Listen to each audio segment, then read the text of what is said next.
નમસ્કાર, પ્રણામ, સ્વાગત છે તમારું એક નવા વિડીયોમાં।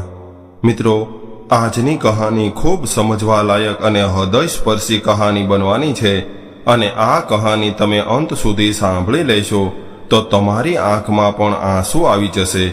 એટલે તમને વિનંતી છે કે આ કહાની અંત સુધી ધ્યાનથી સાંભળજો અને પસંદ આવે તો વિડીયોને લાઈક, શેર અને નવા હોય તો ચેનલને સબસ્ક્રાઇબ જરૂરથી કરજો। તો ચાલો શરૂ કરીએ આજની કહાની।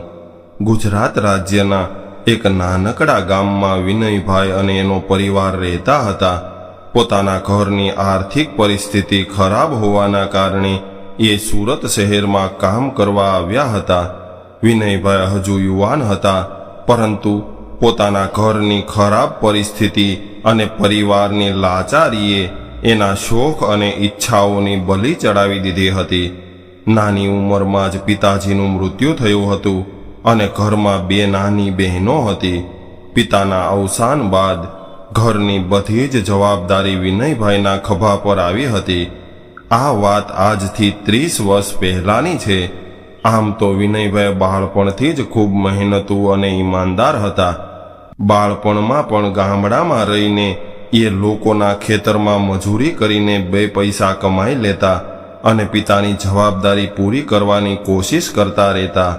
બાળપણમાં એ પોતાની મા સાથે બીજાના ખેતરમાં મજૂરી કરવા જતા અને પોતાના ઘરની સ્થિતિ સુધારવા માટે સતત મહેનત કરતા રહેતા।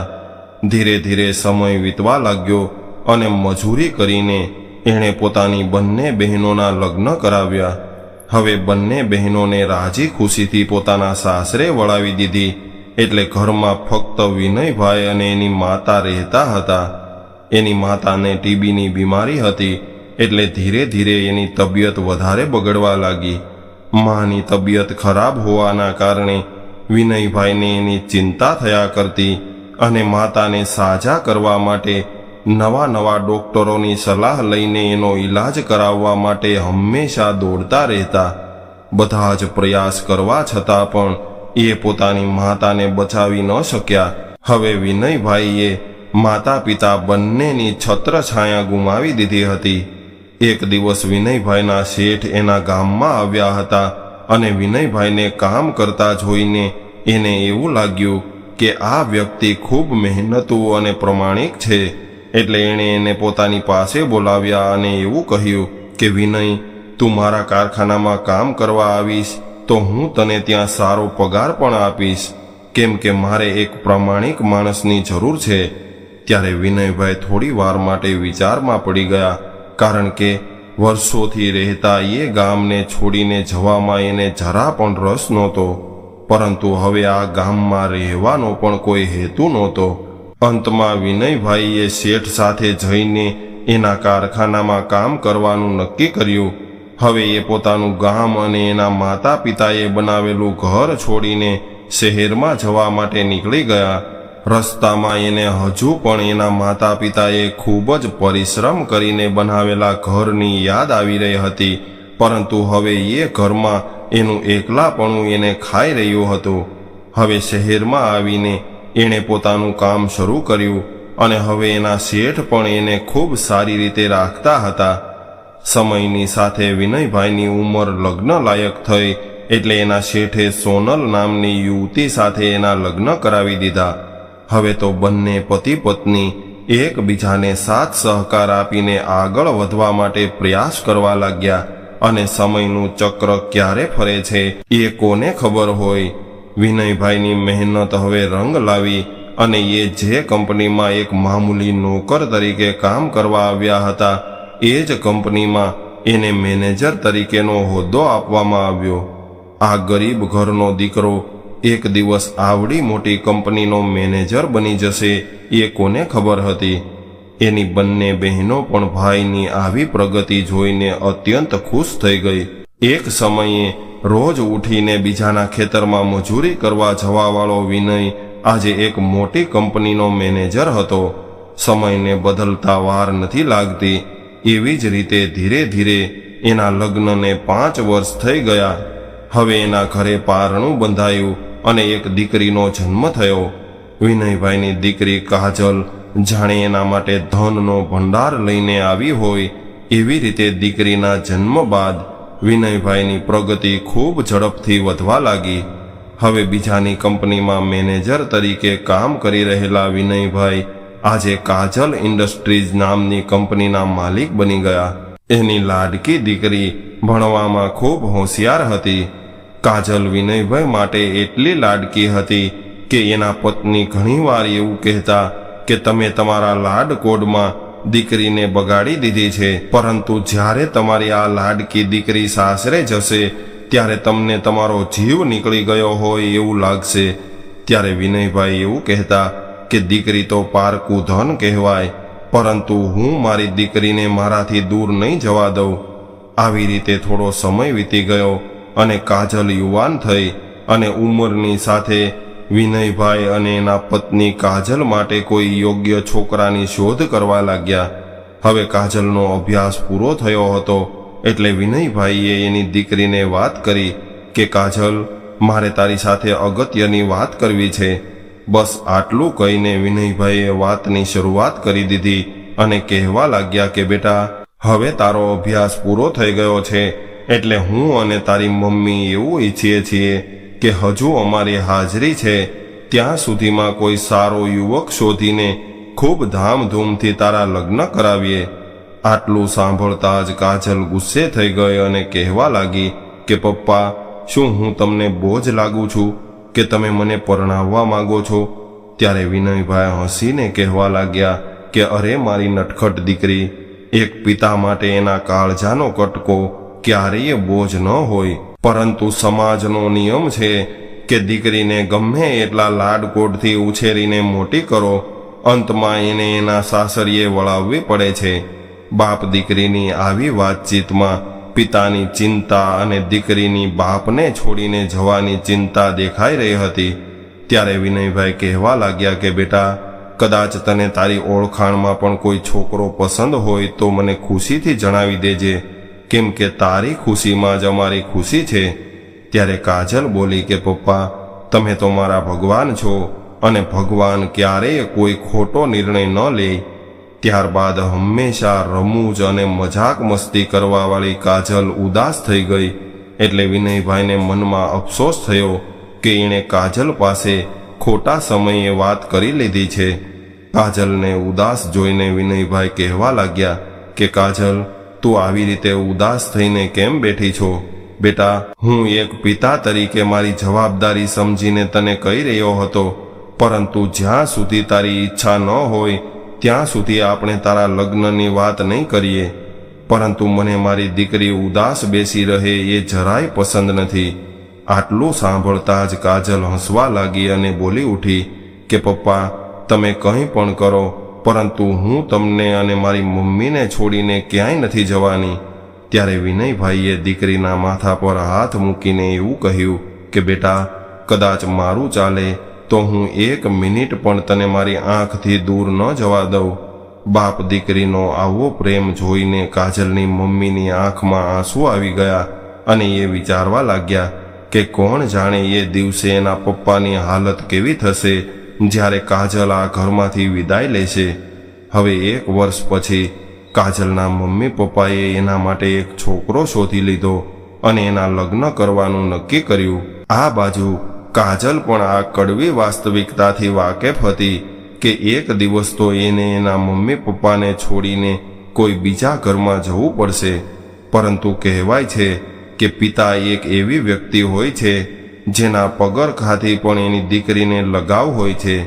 કાજલ માટે વિનયભાઈએ જે યુવકને પસંદ કર્યો હતો એ ખૂબ ધનવાન પરિવારનો દીકરો હતો અને એ યુવક અમેરિકામાં કોઈ સારી કંપનીમાં નોકરી કરતો હતો.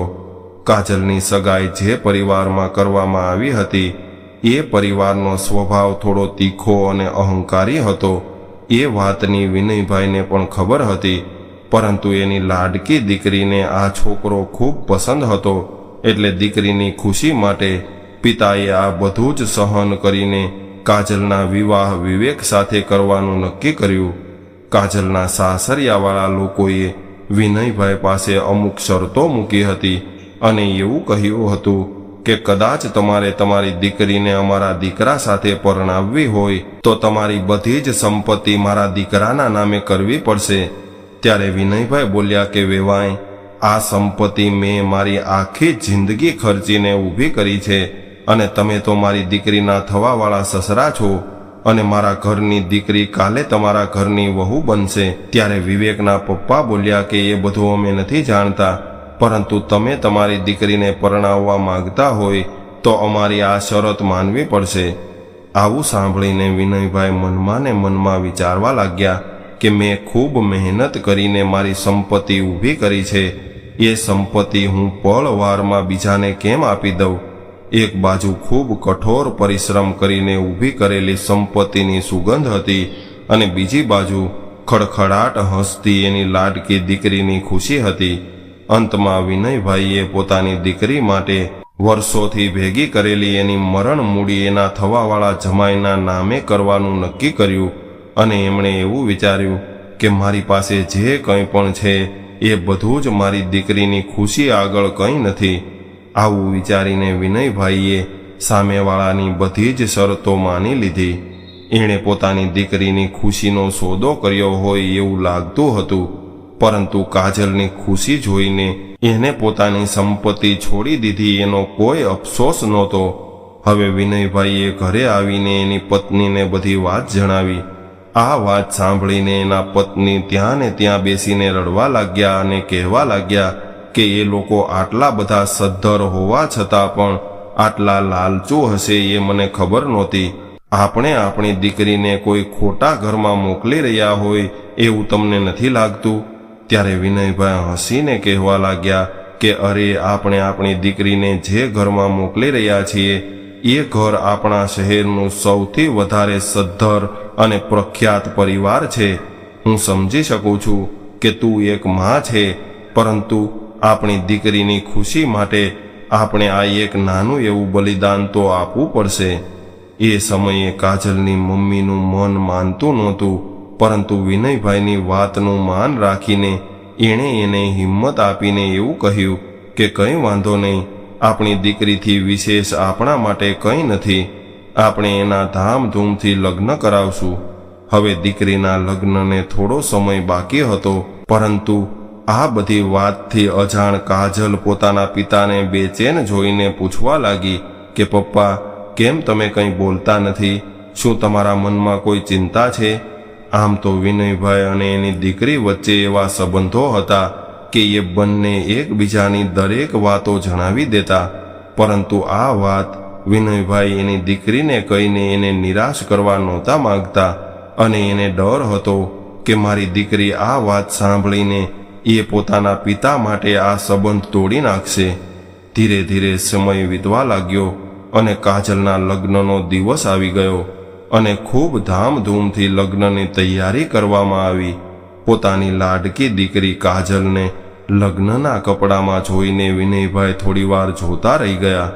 એની નજર સામે હજુ તો એ દ્રશ્ય ભૂસાયું નહોતું કે જ્યારે એ કામ પરથી ઘરે આવતા ત્યારે એની લાડકી દીકરી દોડતી દોડતી એની સામે આવીને કહેવા લાગતી કે પપ્પા, મારા માટે શું લાવ્યા?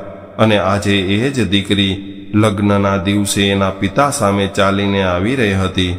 સમય તો ઘણો આગળ વધી ગયો હતો, પરંતુ માતા પિતા માટે એના સંતાન હંમેશા નાના જ રહે છે.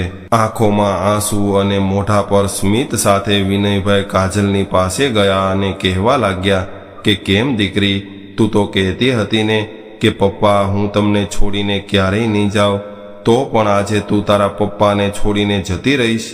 પોતાના પિતાજીની આવી વાત સાંભળીને કાજલની આંખો પણ ભીની થઈ ગઈ અને એના ભગવાન સમાન પિતાજીને ભેટીને રડવા લાગી અને કહેવા લાગી કે પપ્પા, તમારા જેટલું મારું ધ્યાન કોણ રાખશે?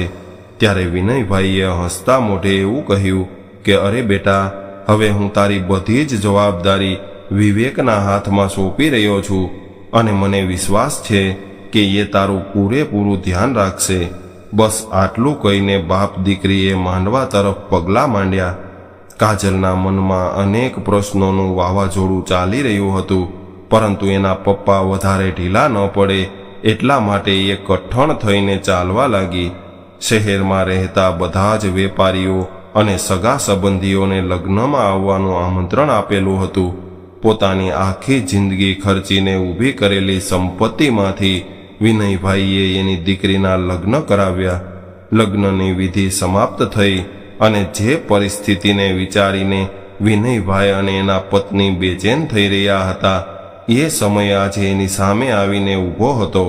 પોતાના કાળજાના કટકાને વિદાય આપવાનો સમય થઈ ગયો હતો. એક દીકરીથી અલગ થવું, આ વેદના એક બાપ સિવાય બીજું કોણ જાણી શકે? ખૂબ લાડકોડથી ઉછેરીને મોટી કરેલી દીકરીને એક દિવસ કોઈ પારકા હાથમાં સોંપી દેવી એ બાપ માટે ખૂબ અઘરું હોય છે. માંડવાની નજીક પહોંચીને વિનયભાઈ પોતાની લાડકી દીકરીને કહેવા લાગ્યા કે દીકરી, તું તારા મમ્મી પપ્પાએ આપેલા સંસ્કારોને જાળવી રાખજે અને તારું ધ્યાન રાખજે. બસ આટલું કહીને વિનયભાઈએ પોતાની દીકરીને સાસરે વળાવી. હવે કાજલે પોતાના સાસરિયામાં ગૃહ પ્રવેશ કર્યો. થોડા દિવસો બાદ કાજલ અને વિવેકને અમેરિકા જવાનું હતું, પરંતુ હજુ તો નવા લગ્ન થયા હતા અને સગા સંબંધીઓને મળવાનું બાકી હતું. એટલા માટે આ બંને પતિ પત્ની 1 મહિનો પોતાના ઘરે રહ્યા. ત્યારબાદ અમેરિકા જવા નીકળવાના હતા. કાજલ પણ પોતાના સાસરિયામાં ખૂબ ખુશ હતી. એ વિનયભાઈને ફોનમાં એવું કહેતી કે પપ્પા, અહીંયા બધા જ લોકોના સ્વભાવ ખૂબ સારા છે, એટલે મને તમારી અથવા મારી મમ્મીની કમી મહેસૂસ નથી થવા દેતા. આવી વાત સાંભળીને વિનયભાઈના મનને શાંતિ થતી કે મારી દીકરી એના સાસરિયામાં સુખી છે, એ વાતનો મને સંતોષ છે. હવે કાજલના લગ્ન થયા એને 1 મહિનો થઈ ગયો અને અમેરિકા જવાનું નક્કી થયું. વિનયભાઈ અને એના પત્ની કાજલ અને જમાઈને મળવા માટે અમદાવાદ આવ્યા. મમ્મી પપ્પાને જોઈને કાજલના મોઢા પર હરખનો કોઈ પાર ન રહ્યો અને એ દોડતી પોતાના પિતાજીને ભેટી પડી અને કહેવા લાગી કે પપ્પા, તમે આવવામાં આટલું મોડું કેમ કરી દીધું? ત્યારે વિનયભાઈ કહેવા લાગ્યા કે કાજલ, બેટા, તને તો ખબર છે કે તારા મમ્મીને કોઈ પહોંચી નથી શકતું. એ તારા માટે તને ભાવતી બધી જ વાનગીઓ બનાવતી હતી અને એવું કહેતી હતી કે કોણ જાણે આપણી દીકરી હવે પાછી ક્યારે આવશે, એટલા માટે હું અત્યારે જ એને ભાવતું બધું જ જમાડી દઉં, કેમ કે અમેરિકામાં સુખ સુવિધાવાળી જિંદગી તો મળી જશે, પરંતુ માના હાથનો એ સ્વાદ નહીં મળે. ત્યારે કાજલ બોલી કે હા પપ્પા, એની વાત સાચી છે. મારી પાસે બધું હશે, પરંતુ તમે બંને નહીં હોય. બસ આટલી વાતચીત કરતા હતા ત્યાં તો કાજલની ફ્લાઇટનો સમય થઈ ગયો અને ઘરના સભ્યોને વિદાય આપીને કાજલ અને વિવેક પોતાની ફ્લાઇટ તરફ ચાલવા લાગ્યા. ત્યારે જ વિનયભાઈ અને એના પત્ની શાંત થઈને કાજલ તરફ જોતા હતા અને વિનયભાઈએ એના પત્નીને પૂછી લીધું કે કેમ આમ ચૂપચાપ જોઈ રહી છો? ત્યારે એના પત્ની બોલ્યા કે કોણ જાણે કેમ, પરંતુ આજે મારો જીવ મૂંઝાઈ રહ્યો છે અને મને તો એવું લાગે છે કે કાજલ આપણી પાસે પાછી આવશે કે નહીં. ત્યારે વિનયભાઈ બોલ્યા કે અરે પાગલ, આપણી દીકરીને આટલું સારું સાસરું મળ્યું છે અને દીકરા જેવો જમાઈ મળ્યો છે, તો પછી આટલી ચિંતા શા માટે કરે છે? થોડો સમય જવા દે, આપણી દીકરી ફરીથી આપણને મળવા પાછી આવશે.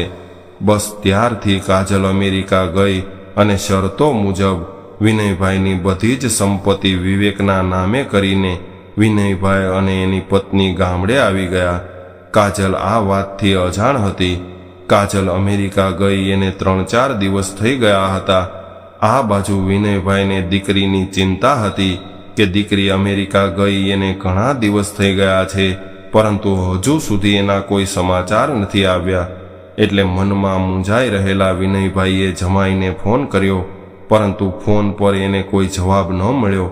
એ વાતને પણ 15 દિવસ થઈ ગયા. એટલે ફરીથી જમાઈને ફોન કર્યો અને વિવેક ફોન ઉચકીને કહેવા લાગ્યો કે હા પપ્પા, બોલો ને શું હતું? ત્યારે વિનયભાઈ બોલ્યા કે બેટા, કાજલ ક્યાં છે?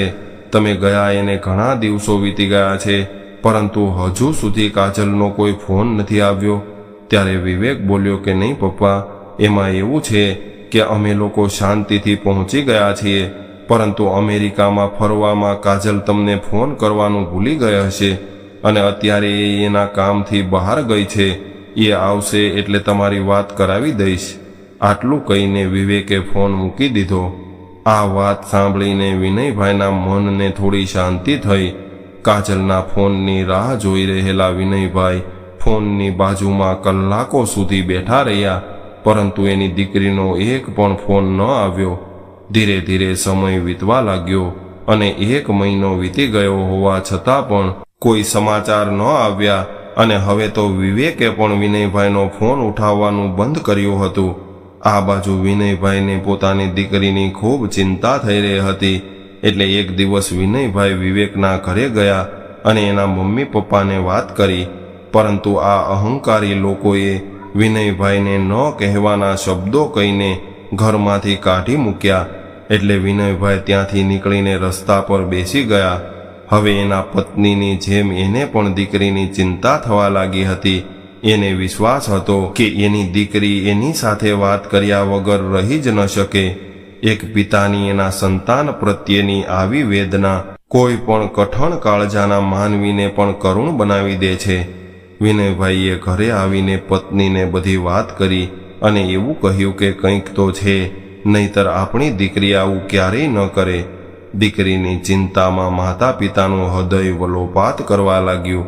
અંતમાં વિનયભાઈએ નક્કી કર્યું કે હું પોતે અમેરિકા જઈને કાજલને મળીશ.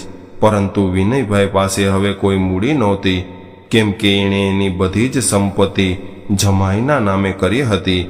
હવે એની પાસે રહેલું ગામનું એક મકાન હતું, જે એના માતા પિતાની છેલ્લી નિશાની હતી.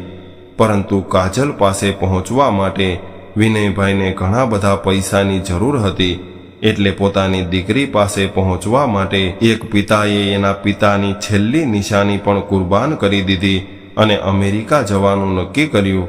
વિનયભાઈએ પૈસાની વ્યવસ્થા કરી અને અમેરિકા ગયા. તેઓ અમેરિકા તો પહોંચી ગયા, પરંતુ કાજલ અને વિવેક ક્યાં રહે છે અને શું કરે છે એનો એને કોઈ અંદાજ નહોતો. એક નાનકડા શહેરમાં રહેલા વિનયભાઈને વિદેશનો શું ખ્યાલ હોય. એટલામાં વિનયભાઈની બાજુમાં એક ગુજરાતી યુવક આવીને ઊભો રહ્યો અને કહેવા લાગ્યો કે અંકલ, તમારે ક્યાં જવું છે? શું તમે પહેલી વાર અમેરિકા આવ્યા છો? ત્યારે વિનયભાઈએ આ યુવકને પોતાનો સમજીને બધી વાત કરી.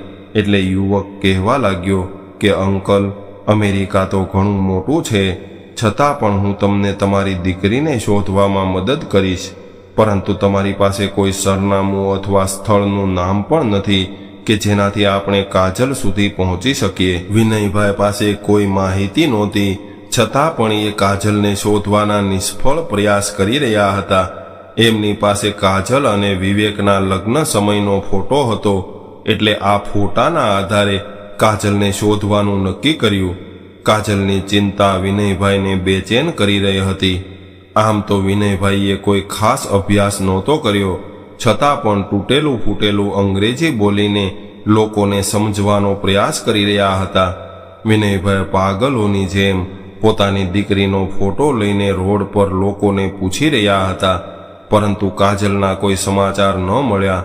અંતમાં આ યુવકે એવું કહ્યું કે અંકલ, આપણે આ ફોટાની મદદથી પોલીસની સહાય લઈને તમારી દીકરીને શોધીએ તો જલ્દી મળી જશે. ત્યારબાદ વિનયભાઈ અને એ યુવક વાત કરતા હતા. એટલી વારમાં એની બાજુમાં અમેરિકન પોલીસની ગાડી આવી અને પોલીસ કર્મચારીઓ આ બંનેને જોઈને એને પૂછપરછ કરવા લાગ્યા. એટલે એને જાણવા મળ્યું કે એક બાપ પોતાની દીકરીને શોધવા માટે 7 સમંદર પાર આવ્યો છે. વિનયભાઈનું દુઃખ જોઈને પોલીસના જવાનો એની મદદ કરવા માટે તૈયાર થઈ ગયા અને ફોટાના સહારે પોલીસે કાજલને શોધવાનો પ્રયાસ શરૂ કરી દીધો. હવે થોડા સમય બાદ અમેરિકામાં સ્થાયી થયેલા એક યુવકે એવું જણાવ્યું કે વિવેક મારી સાથે નોકરી કરે છે અને મને વિવેકનું ઘર ક્યાં છે એ ખબર છે. આ માહિતી મળતા જ પોલીસે વિનયભાઈને જાણ કરી અને આટલું સાંભળતા જ વિનયભાઈ પોલીસને વિનંતી કરવા લાગ્યા કે જેટલું બને એટલું જલ્દી મને મારી દીકરી પાસે લઈ જાઓ. વિનયભાઈની આંખો પોતાની દીકરીની એક ઝલક જોવા માટે આતુર હતી. ત્યારબાદ પોલીસની મદદથી એ વિવેકના ઘરે પહોંચી ગયા અને ડોરબેલ વગાડ્યો. ત્યારે વિનયભાઈને બસ એટલી જ રાહ હતી કે મારી લાડકી દીકરી દરવાજો ખોલશે અને એના વહાલા પપ્પાને ભેટી પડશે. પરંતુ દરવાજો ખુલતા જ વિનયભાઈની સામે નશામાં ધૂત બનેલો વિવેક ઊભો હતો. આ જોઈને વિનયભાઈની આંખો ચાર થઈ ગઈ, કેમ કે અમેરિકન લાઈફસ્ટાઈલમાં રહેલો વિવેક ખુદને સંભાળી શકે એવી હાલતમાં પણ હતો નહીં. ત્યારબાદ વિનયભાઈએ આખા ઘરમાં તપાસ કરી, પરંતુ એને પોતાની દીકરી કાજલ ક્યાંય જોવા ન મળી. એટલે એમણે વિવેકને ઘણી વાર પૂછ્યું કે મારી દીકરી ક્યાં છે, એને શું થયું છે, પરંતુ વિવેક એના હોશમાં નહોતો. અથાગ પ્રયાસ કરવા છતાં પણ કાજલનો કોઈ પત્તો ન મળ્યો. હવે આ હારી ગયેલો બાપ ત્યાં ને ત્યાં બેસીને ચોધાર આંસુએ રડવા લાગ્યો. અંતમાં ગમે એમ કરીને પોતાની જાતને સંભાળીને ભારે પગલે પોતે દીકરીના ઘરની બહાર એક બાંકડા પર બેસી ગયા. બાંકડા પર બેસતાની સાથે જ સામે નજર પડી તો એની નજર સામે એક સુંદર મજાનું દ્રશ્ય જોવા મળ્યું, જેમાં દરિયો હિલોળા લઈ રહ્યો હતો. એમાં કાજલનું બાળપણ એની આંખો સામે તરી રહ્યું હતું અને આંખમાંથી બોર બોર જેવડા આંસુ જમીન પર પડી રહ્યા હતા. આ કરુણ દ્રશ્ય બાજુમાં ઊભા એક વૃદ્ધ મહિલા જોઈ રહ્યા હતા.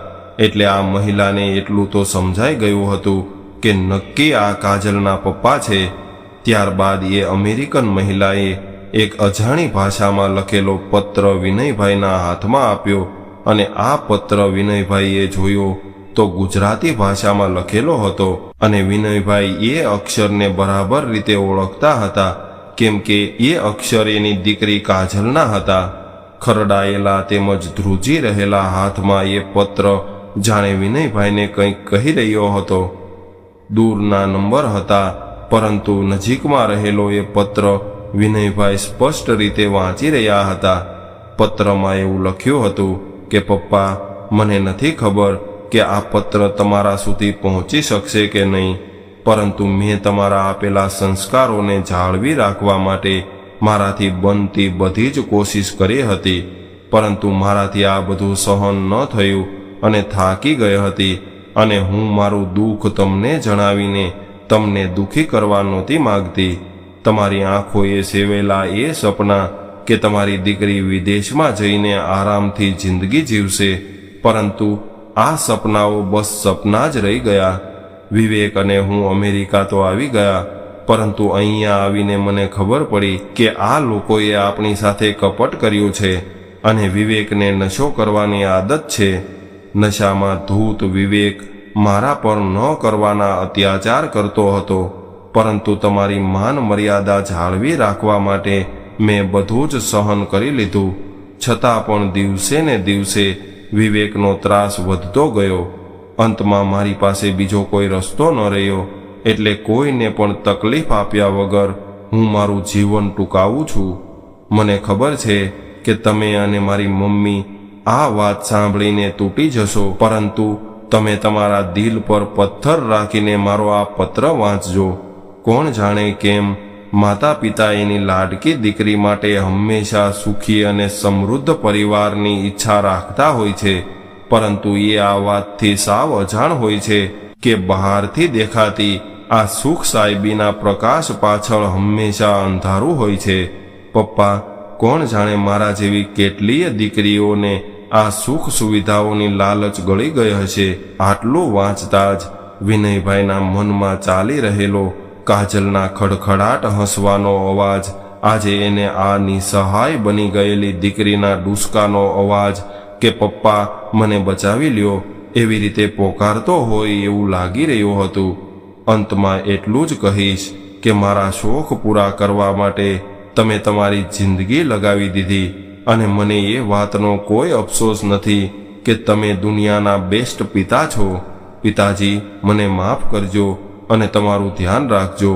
બસ આટલું વાંચતા જ વિનયભાઈના હાથ જાણે બરફ બની ગયા હોય એમ કઠણ થઈ ગયા.